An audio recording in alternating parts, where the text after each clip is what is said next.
Big Apple, 3 a.m.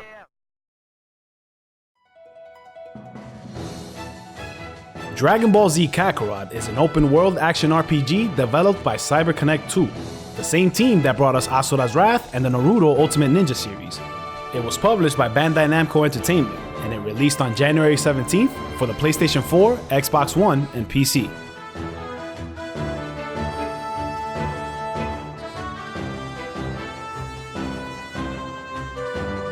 I am the Super Saiyan, Son Goku!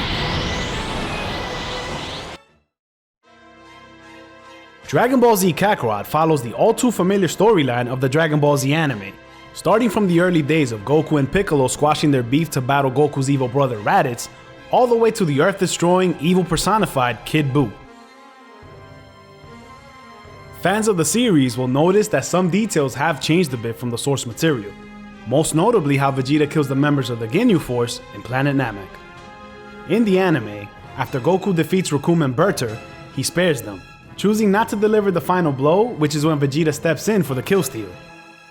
In DBZ Kakarot, however, after Goku defeats them both, he and Vegeta chase after the remaining members of the Ginyu Force, leaving his defeated opponents lying on the ground, never to be seen again. If you were new to the anime, you'd think Goku's attack was enough to kill both Recoome and Berter, but since he's adamantly against killing, it's not an accurate representation. That is just one of the few inconsistencies that may disappoint or bother the hardcore DBZ fanbase.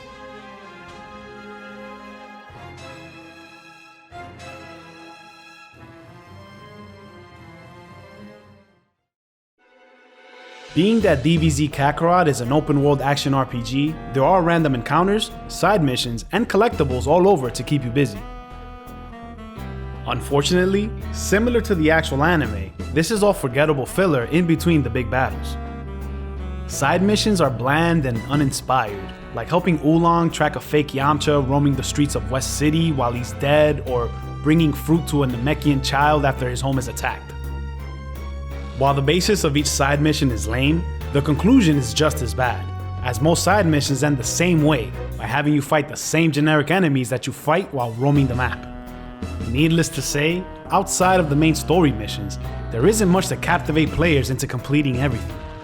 Hell, even collecting the Dragon Balls is a letdown, as it grants you any wish you desire, so long as it's to fight a previous enemy like Nappa or Zarbon, become rich, or obtain rare items, which in my experience has been mostly food and ingredients to cook meals with. In spite of all this, the crux of the game is the battle system, which is quite enjoyable, especially later on in the game when you've undergone transformations. Zipping through the air at high speeds, mixing up your attacks with special abilities, and ki blast battles all feel true to the anime. You must be mindful of your ki gauge, as depleting your meter can be costly. Your ki is not only for your special attacks, but it's also needed for your defensive options such as Burst, an action that pushes your enemy back after guarding their attacks, and Vanish, which allows you to instantly teleport behind your opponent, which is best used for incoming ki blasts. Using both defensive options and knowing when to use each is crucial when taking on tough opponents, as they can just as quickly deplete your health, all the while having more health bars than you. Of course, guarding too much has its own pitfalls, as you can have your guard broken, leaving you open for a lengthy period.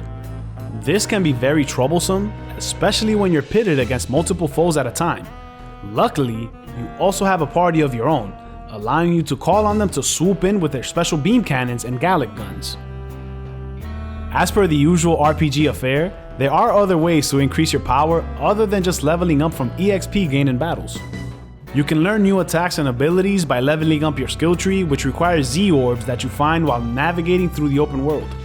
There will be roadblocks in the skill tree, usually for stronger ki blasts, that will require you to undergo mental training to learn by fighting a stronger version of your character.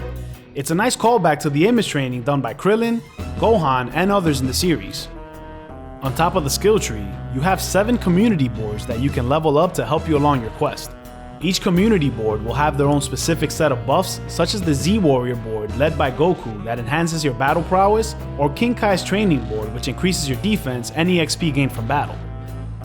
To level up these community boards, you'll need to apply soul emblems received by characters in the series, You can also receive bonus points by linking specific soul emblems, such as combining Goku and Gohan, or Piccolo, Kami, and Nail. My main gripe with the gameplay is that there's too much fluff. As I mentioned before, the side missions and exploration are quite dull, with only the main battle missions being worth your time. An episode will start off with a lengthy cutscene, then after a while you'll gain control and have to travel to your next destination to watch another lengthy cutscene. You'll have 1 or 2 battles, then another lengthy cutscene, then finally end it with a final battle for the episode. It's very formulaic and full of filler, although that's reminiscent of the anime, so that's a positive, I guess?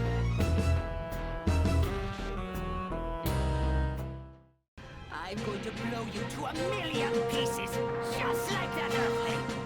Visually, Kakarot is pretty spot on with character models and environments doing justice to the anime.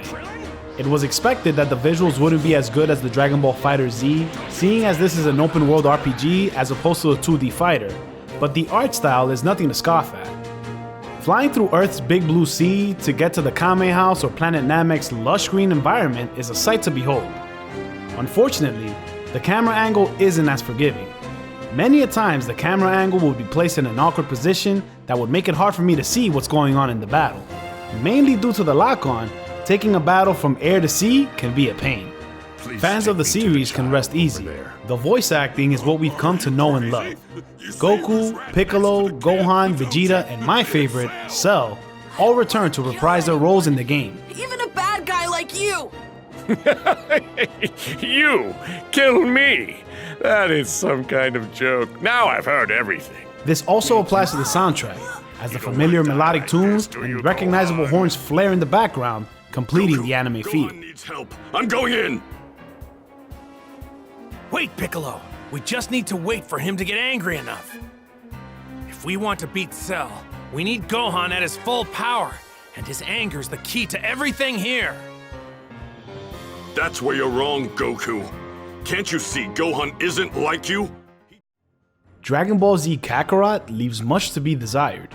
The visuals are on point and the battle mechanics are fun, but there just isn't enough to fill an open world RPG. The world is flavorless and tame with nothing noteworthy going on. There aren't any interesting side missions or collectibles like say a Witcher 3 or Horizon Zero Dawn. My expectations were tempered, and it still managed to fall well below what I anticipated. Dragon Ball Z Kakarot feels as if it came out 5 years too late and is a tough sell even for the most ardent fans of the series. You fall!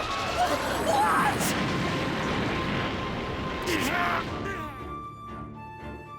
I give Dragon Ball Z Kakarot a C.